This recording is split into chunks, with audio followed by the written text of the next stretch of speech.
नानासाहेब धर्माधिकारी प्रतिष्ठान रेवदंडा अलिबाग हे आणि विनोबा भावे नगर पोलीस ठाणे कुर्ला पश्चिम यांच्या संयुक्त विद्यमाने माननीय मुख्यमंत्री महाराष्ट्र राज्य मुंबई यांचा जो 100 दिवसाचा आपला आराखडा आहे त्यानिमित्ताने आज या सर्व मंडळांनी पोलीस स्टेशन विनोबा भावे नगर या ठिकाणी येऊन सर्व स्वच्छता मोहीम राबविलेली आहे। तर पोलीस स्टेशनच्या वतीने त्यांचे वाहनारे तेवढे कमीच धन्यवाद आहेत, आभार आहेत की मी खरं त्यांना खूप खूप धन्यवाद देतो आहे।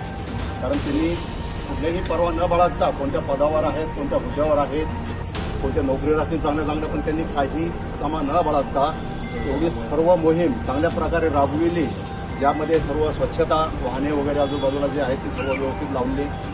आणि मी पोलीस स्टेशन विनोबा भावे नगरच्या वतीने खरंच आपले सर्वांचे आभार मानतो। हे तर या प्रतिष्ठानची एक मोहीम जबाबदारी नाही आहे, प्रत्येक नागरिकांची जबाबदारी आहे। प्रत्येक जे अधिकारी असतील, अंमलदार असतील, मुंबई शहरामध्ये राहणारे प्रत्येक व्यापारी असतील, नागरिक असतील, त्या सर्वांची जबाबदारी आहे। प्रत्येकाने जरी हे साफ स्वच्छता मोहीम जरी राबवली, मी कुठे घाण होऊ देणार नाही असं जरा सर्वांनी जरा मनोमनी जर बाळगलं तर मला नाही वाटत कुठे घाण होईल। आणि प्रत्येक नागरिकांनी सुद्धा मुंबईमध्ये मी असं आवाहन करेल की प्रत्येकाने स्वच्छता ठेवण्यासाठी कुठेही रस्त्यावरती घाण फेकू नये।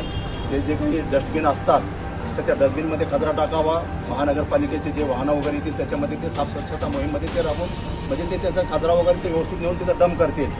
तर सर्वांनी जर असं सहकार्य केलं तर खूप चांगलं होईल आणि आपलं शहर हे सुंदर स्वच्छ दिसेल।